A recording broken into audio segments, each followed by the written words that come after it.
Hello. Greetings, humans. I'm just kidding. I don't even know where that came from.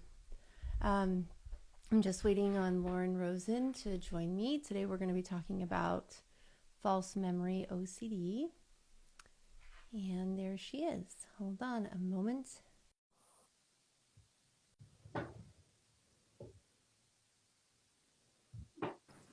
Greetings, humans. I was hoping you missed that because it was really odd. It was the best. Are you kidding? I LOL'd.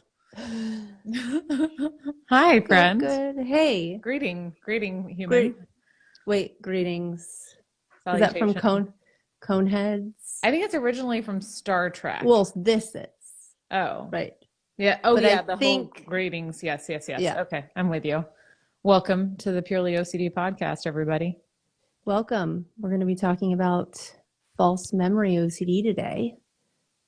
Yeah, exactly. I was going to try and make a joke like, or are we? But that didn't make any sense. So It does make sense, though. does it? What am I doing? Oh my gosh, don't mess with me. Oh my God. So, so false memory OCD today. Do we want to give like a little rundown on what in the world that is? Because I'm sure some people won't know about it. Yes. Let's see if I can say the basic. Cool. So the basic would be if somebody, and I want to delineate between this and real event OCD, because I think sometimes people get them confused, right? Mm-hmm. To say. Yeah, they do come up a lot together. Yeah, for sure. And yeah, like in terms of discussion. Yeah. Right. And they actually can come up together for sure. Yeah, that's true.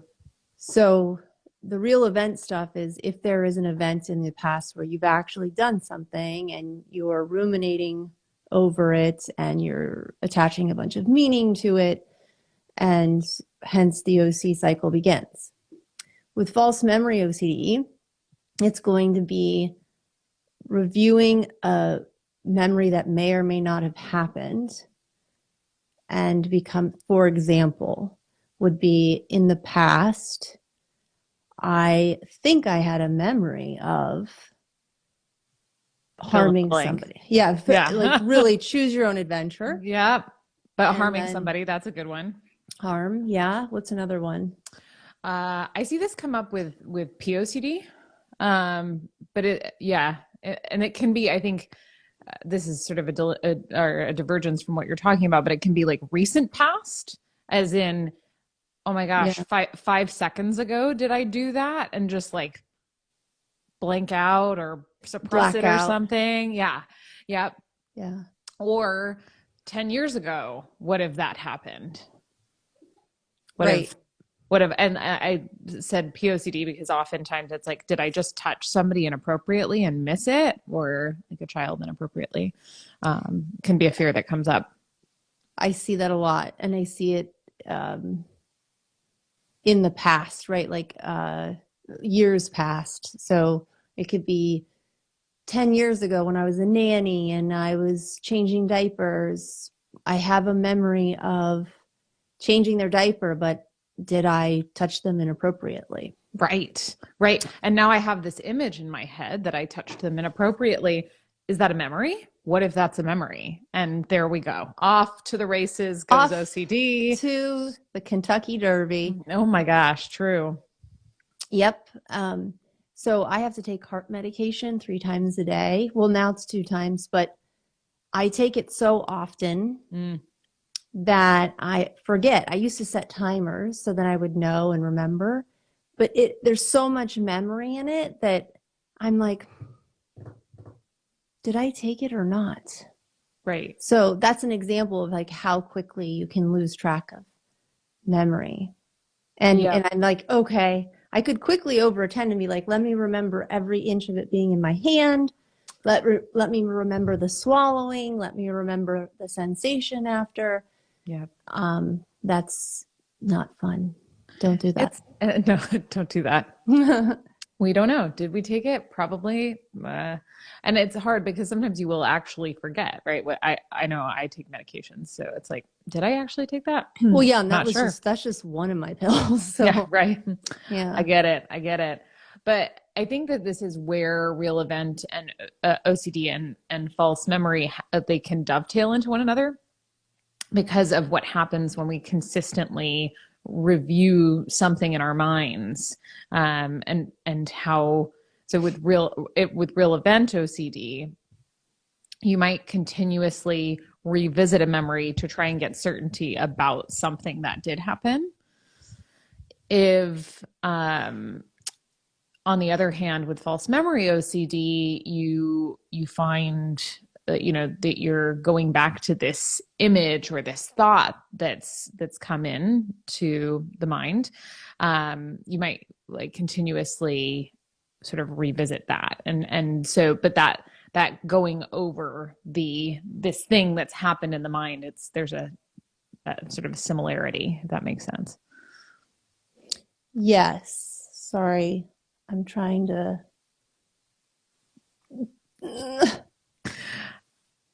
block people. That's Yeah. all.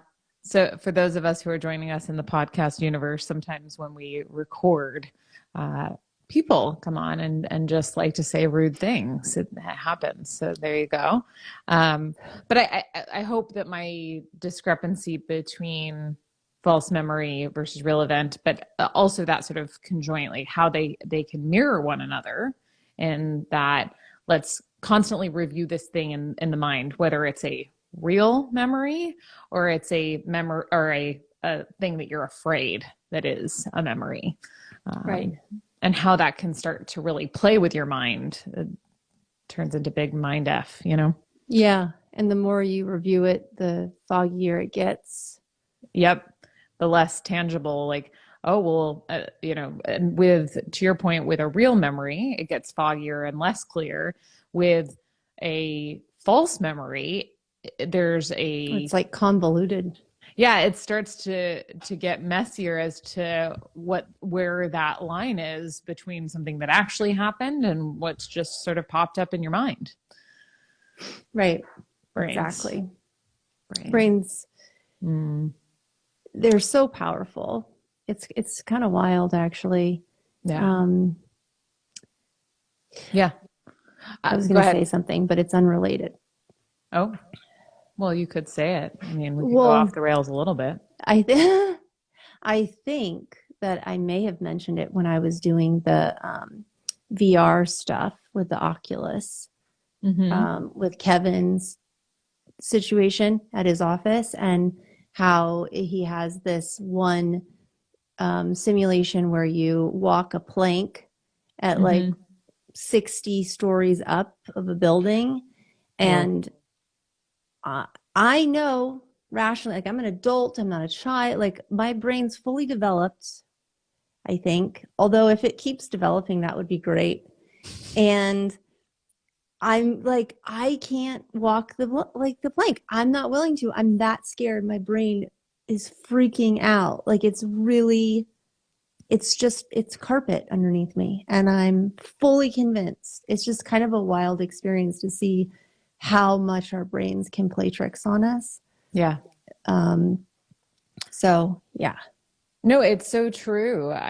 We actually were given an Oculus rather, a couple of years ago, and we have a climbing, what's your face? Like a game. I guess it's a game. It's funny because it's not like, it's just climbing, but you can actually fall in the game. Oh. And so, and if you're just standing, you can sort of make it look like you're about to step off of a cliff. So any sort of fear of heights, which I'm not a big fan of heights generally, it really activates that fear in a really intense way, even though rationally you understand that there's no issue. It's just really, I'm telling you, well, because you did it, but it's just really a great example of like, wow, minds are really, yeah, they are powerful. They organs. They are, there's something else, man. So with false memories, right? Like you may find yourself having these images, and it's quite easy for the mind to convince yourself that it may have actually happened, right? But it could have, right? Because, and if you start to look at it philosophically, there's not a huge difference between a memory and a thought, right? So all of a sudden you're having these images and thinking, oh my gosh, did that actually happen? Which is really scary for people. So we mentioned two examples, like harm OCD and then like a subtype of harm OCD, which is POCD. Any other ways that you see this coming up? I mean, checking contamination stuff, like, if you're worried about whether or not you've locked the door and you're staring at, like, this is maybe on a micro level versus like the bigger picture of like staring at the doorknob and being like, in the lock, like, did I really do that? Did I actually feel the lock click? Yep. Right. And then we have to redo it because you want to feel it all the way and remember it. And then that's where the whole issue lies of now we can't trust our own eyes. Now we can't trust our own memory. Hence why OCD makes you doubt every single thing you do, say, think, all of it. That's so true.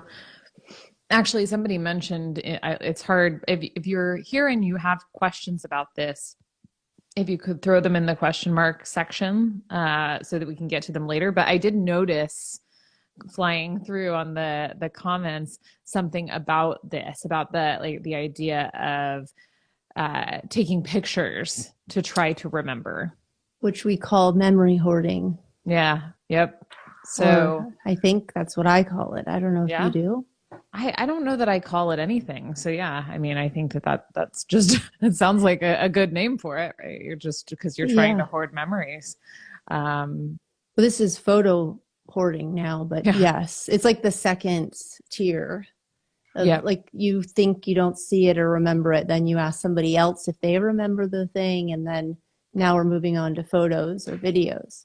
Yep. Yeah. And it's just a way of checking later, right? It's like a sort of backup of, oh, okay, well, I can't trust my own memory. So I'll go to this physical evidence at some later point.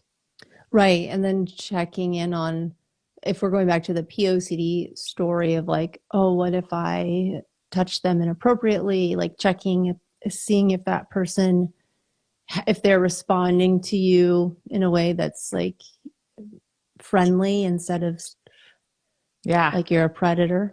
Yep. So yeah, and just for those watching, this is a really common compulsion, I think, with the memory stuff, is to check the way people are interacting with you. And not that that's going to satisfy OCD, because nothing ever does. But the idea is that, oh, if I could just make sure that they're not upset or I haven't harmed them in some way by reading their response to me interpersonally, then I'll be okay. Then I'll know that I didn't do the thing. Of course, then the brain just goes, yeah, but what if they're lying? Or what if they're internally in huge amounts of pain, or judging, or they're suppressing their memory. Ooh, yeah. That one just came up. You just came up with that one? That's beautiful. Yeah. So, hopefully we've done an okay job covering it. Should we get into anything else and then? Yeah, I would say maybe talking about some other compulsions that people tend to do. So I know we talked about this, but not necessarily naming it a compulsion, but reviewing the memory. So going over and over and over it, and like, well, but and checking your feelings in relation to the memory, right? Or the memory, quote unquote. So bringing up the image or whatever, and then trying to get a sense of, is that a factual event that occurred? It's amazing how the brain thinks like, oh, I can figure this out by checking my feeling. Like that's what's going to give me certainty here. But that's one way where. Yes. Yep. obviously we said the mental review, we said checking other people to kind of get reassurance. Physical checks too, to see, oh, well, is some of the physical evidence that might suggest that this thing did happen, is it there? Like, so for instance, if you have an image in your mind of hitting a car, right, you might go Oh back yeah. to try and see, and this happens a lot in hit and run OCD. It's like, oh, but I think I may have, oh, I should probably go back and check. Um, Right. to make sure that nobody's car is there, or that there's no dent in that car that I saw, or that nobody's laying on the road dead, right? Or maimed. Right. Exactly. No ambulance. No ambulance, no news reports. That's another thing. People will check news reports. Somebody just said checking your own car for damage. Totally. Same idea there for sure. Mm-hmm. Any other ways people, So I yeah. would say that like a lot of this stuff we're talking about, if we're talking about it this broadly, it's kind of, it touches on all subtypes of OCD then. But if we're looking at it more of like, okay, I'm treating someone who mostly is obsessed with like a moment in time, Yes. right? Like a false memory, truly. Yeah. Well, not like in the true sense of it being false, but in the true sense that that's the most presenting symptoms. Yes, that's the most loud of the obsessions. Yep. Yeah. Then like the hit and run stuff, it's like you see these micro false memory stuff coming up. It's really Yeah, just how mental review, right? yeah. If But we look at false memory, yeah. just a Yeah. giant review. Yes. Just to make sure Mm-hmm. that it didn't happen, or in some cases, like we were talking about earlier, to make sure that it did happen. Mm-hmm. Whatever the case may be. I mean, with false memories, generally Yeah. speaking, all of the compulsions are geared toward, I'm going to disprove that this thing happened so that Mm-hmm. I can make sure that I'm not a bad person or Right. what have you. Mm-hmm. Yeah. Yep. Well said. Oh, actually, that's a really good point. Anxiety Josh just mentioned meshing itself with real events to stay relevant, which we were Mm. kind of talking about the overlap of real event and false memory earlier, but we didn't necessarily talk about how it can hook into real things, right? Like real things that happen and say, oh, but maybe this also happened as a part of that. Tricky brains. Right. Do you want to give an example? Uh, yeah, I'm trying to think of a good one. Like I was with my niece and I was playing with her, and she sort of ran into my hand and her chest touched my hand, and I had an image in my mind of molesting her, right? Mm-hmm. So that's where is is this, an actual memory, or is it that's kind of what I was interpreting what Josh was saying as, and something that I do see is where Yeah. like, Well, even just like having those types of intrusive thoughts and then reviewing past events where, maybe you played like doctor as a child, which is a normal mhm, developmental experience for a lot of people, but using that as kind of like, did I or did I not do that? Was it harmful? Did I hurt the other person? And right. then using that too. So, Yes. Yeah. So and that's, I agree. That's really where it gets sort of hooked into the real event stuff, yeah. because you might say, oh, maybe because like I do have a clear memory of playing doctor when I was a kid with some other kid, that proves somehow in my mind, in the sort of working through of anxiety, um, maybe that means that I have this predilection toward pedophilia, and maybe that means that later on this other image that flashed into my mind is actually uh, true. Maybe I did do it. Right. So yeah. Okay. Well, so what do we think? Any other thoughts on this particular topic? Did we review how brains are tricky? That they're a-holes actually sometimes? They really can be. They can come up with some really impressively convincing arguments. One thing I will say is that saying, when you say them out loud, though, and I see this with clients all the time, we'll be in session and they'll start trying to explain something to me that they believe. And then they're like, yeah, but when I say it out loud, it's like I can't even verbalize what it is that I'm anxious about. And that just speaks to what mercurial thing OCD is and anxiety is. It's not, it doesn't even need the story behind it in order to get its grip. Yeah, it doesn't. And I mean, I'm pretty sure that the amygdala doesn't talk to the language part of our brain. So that's why people have a hard time describing it with words, like that it's hard to explain verbally.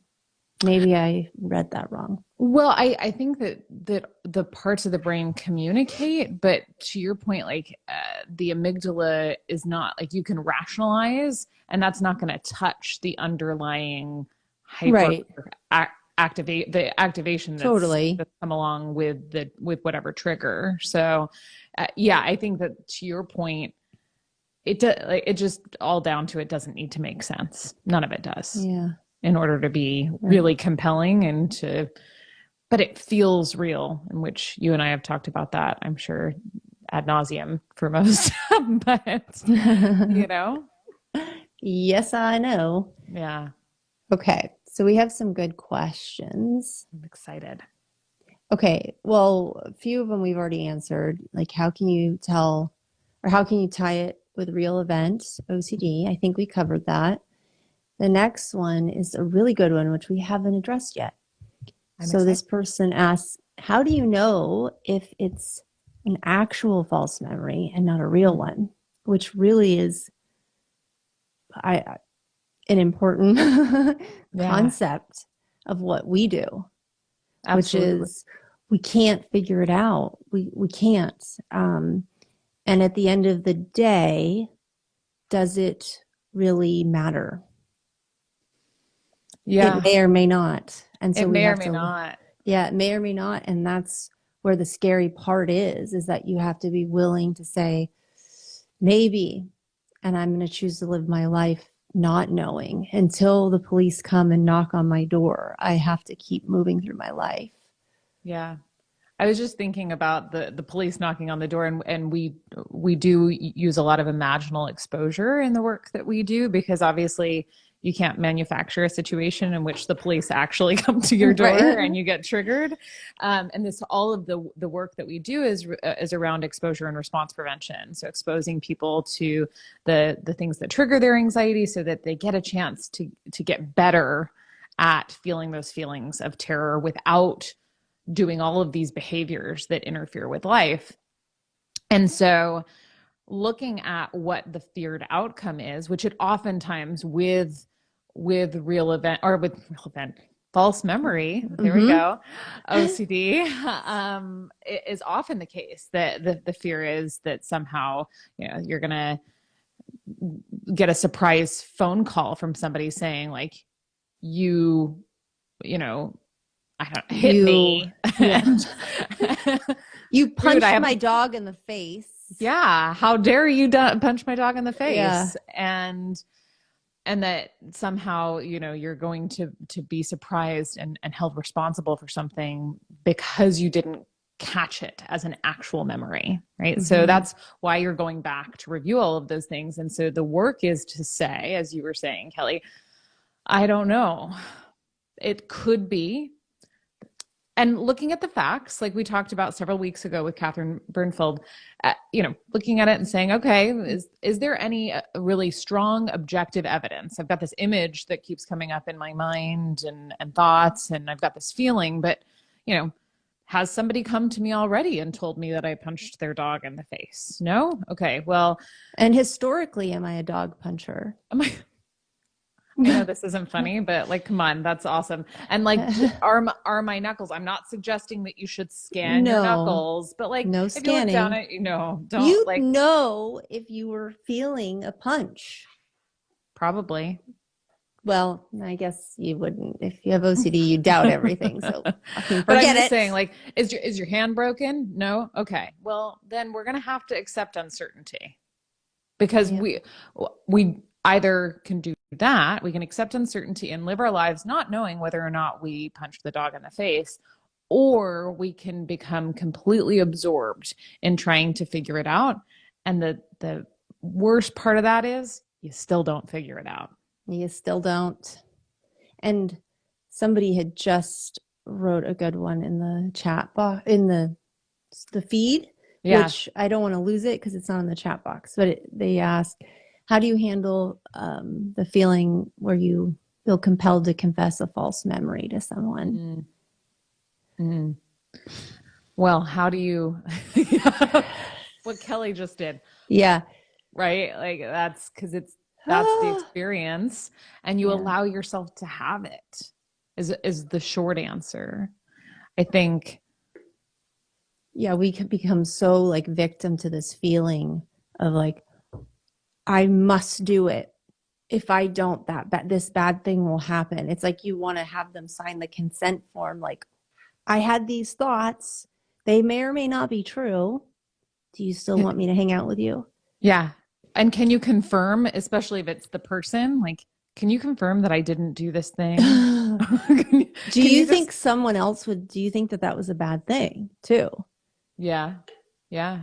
Like if that happened, do you think that I can forgive myself essentially? Mm-hmm. Yeah. And that's it. That is all of what it's down to is being willing to feel that underlying feeling to that person's question. The God, pull and the drop of the stomach and the tensing in the chest and the tensing in the stomach and all of those things that come along with this experience. If you can embrace those, then you don't have to open your mouth and say the word, right? That's it. Private experiences, folks. Keep them private, man. And I'm not saying that you shouldn't, like, if you're seeing a therapist, you can talk to the therapist about it, or if you have a friend who understands OCD to discuss it. But even so, limiting the amount that you're actually talking about the content, because that's what's going to support you in accepting uncertainty. Scary stuff, what we do. But every step that you take where you're not compulsing, you're gaining a little more power and a little more strength every time. It's just you're building more trust in yourself in the process. Yeah. So just be patient, be willing to feel that uncomfortableness, even if it's like for 5 minutes and you've delayed the compulsion, right? Like it's better than just immediately reacting. Like anything's better than that. Yeah, that's so true. Like as a first step, just pressing pause. And then at the end of it, if you've done it, if you've managed to refrain from asking, you give yourself a freaking huge pat on the back. Yeah, high fives. Self five all over the place, right? Because I mean that because one of the things that's important in recovery is acknowledging your wins so that you can build on them. Because if you're like, yeah, but that was easy, anyone could have done that, then that's not really acknowledging your hard work. And what kind of a motivation is that for the future? Like, why bother? Because that, I should already be doing X, Y, and Z. We should do a whole episode on shoulds and recovery, by the way, I think. Actually, I agree. Did you already write that down as an idea? Probably. No, but I will. No, I was like, never mind. No, so, you're right. But did we answer the question that the person asked about feeling? Yeah, we answered 2. Beautiful. Okay. Can false memory attach to something that really happened? Yes, I think we did kind of cover Mm-hmm. this based on the question or the comment that was in the chat too, that Yes.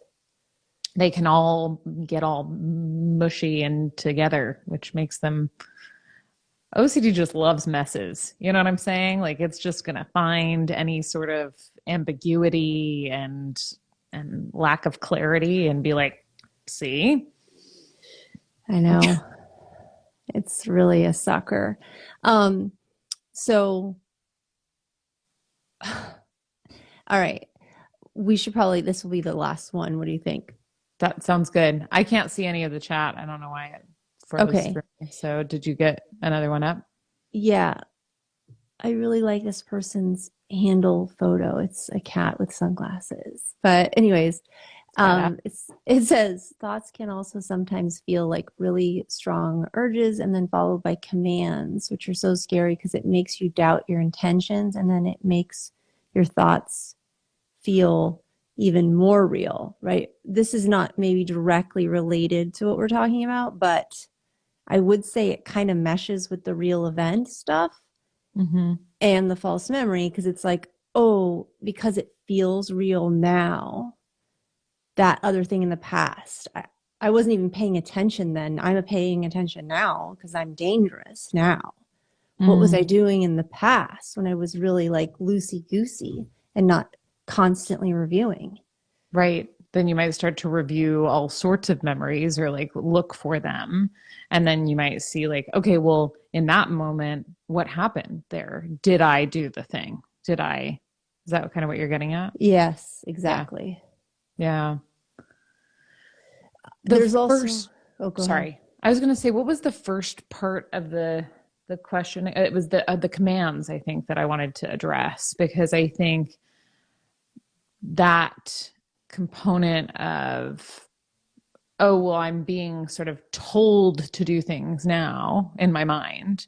What if I was historically? This is where it can sort of overlap with mental health obsessions. So fears about psychosis or schizophrenia come into play as like, well, maybe I was experiencing command hallucinations at some point in the past and I just don't remember. Oof. Woo. Yeah. There it is. We're sorry. It's just, Like it just, but it's a jab. it is a jab. But we're all living with that uncertainty, by the way. And that's, I think, something to keep in mind. Like Kelley and I are both currently living with that uncertainty, as is everyone else who's watching this, because we can't know everything. We cannot know what's happened historically with 100% certainty. We can't know what will happen in the future either, for that matter.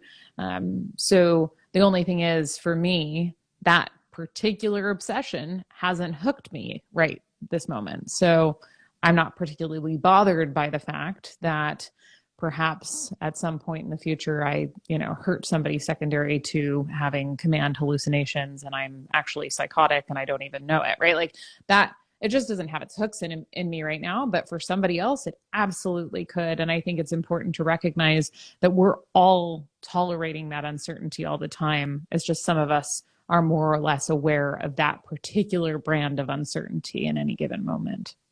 Yes, very well said. Great synopsis of the entire podcast, actually. Oh, thank you. Anything Yeah. else though I am sorry for the person who, like, I mean, I'm sorry for all of All. us that we have to navigate this, but I'm sorry that you're Mm. having to deal with the thoughts and the should we do a brief homage to feeling real since it has come up? I don't want to sort of leave that untouched necessarily, Sure. lest we Yeah, let's become do it. redundant. Yeah, so this goes into this feeling. Okay, so people will say, "Oh, it feels so real," or "It feels like I could just act on this," right? This goes into the last podcast we did with Catherine Benfield about urges, right? Yep. Urges and Quote OCD. unquote. Yep. And really, what it comes down to is that the feeling you feel, because something can't feel real, that's not a feeling. Yeah. Sadness is a feeling, fear is a feeling, is that you Anger. feel, yeah, anger, sadness, right? disgust, you feel fear. That's a terrible feeling, actually. You feel like if you don't do this, something bad will happen. If you don't pay attention to this, it's urgent, right? Like your brain is on fire and you must do it. So we want to use our restructuring there with thoughts and say things like, just because it feels real doesn't make it true. Right. Right? Because that's emotional reasoning in the great world of cognitive behavioral therapy. It's a common distortion and it gets us into trouble. Yes. Yep. And I think, as we were talking about with Catherine, the reality is that when you say it feels real, what you're telling yourself is that it has a higher probability of being real somehow, as opposed to saying, I'm having the thought that it's real and it's accompanied by a strong pressure in my chest and lifting in my stomach. In fact, sometimes if we're adding in sort of a mindfulness bent, I think that bypassing the discussion of what the the name of the emotional experience is, like fear or anger or disgust, and just to look at objectively, oh, this is the experience that I'm having in my body right now, that there's maybe a little bit more space that people can make for that versus fear, which even still feels nebulous. But to all of what you were saying before, yeah, you can't feel real. It doesn't. Even Pinocchio, he couldn't feel real. Yeah. Once he was a real boy, because it's I don't know why I said that. It was a dumb joke, but that's and fine. The Velveteen Rabbit. Oh, I love the Velveteen Rabbit. The last time I listened to that story, I cried. It's so beautiful. I can't bring myself to read it again. Genevieve's like, oh, mommy, we're going to read this. And I was like, I need like 10 more years. Yeah. We'll get back to it. Yeah. We'll circle back. Yeah. All right. Any last thoughts on false memory OCD? My last thought is that I hope you all find peace and acceptance in living with these experiences and let go of that control, that need and desire to be like, I have to figure this out, right? It's just maybe it's important, but I'm going to live my life in values. Yeah. And that's it. Beautifully said. Thanks. I stumbled, but that's okay. Did you? I truly didn't notice, but I thought it was beautiful. And I think it beautifully sums up everything. So cool. Thank you for that, my friend. And thank you all for joining us. Yes. Have a great week. Have a good enough week, I mean. Yeah. Have an okay week sometimes, but.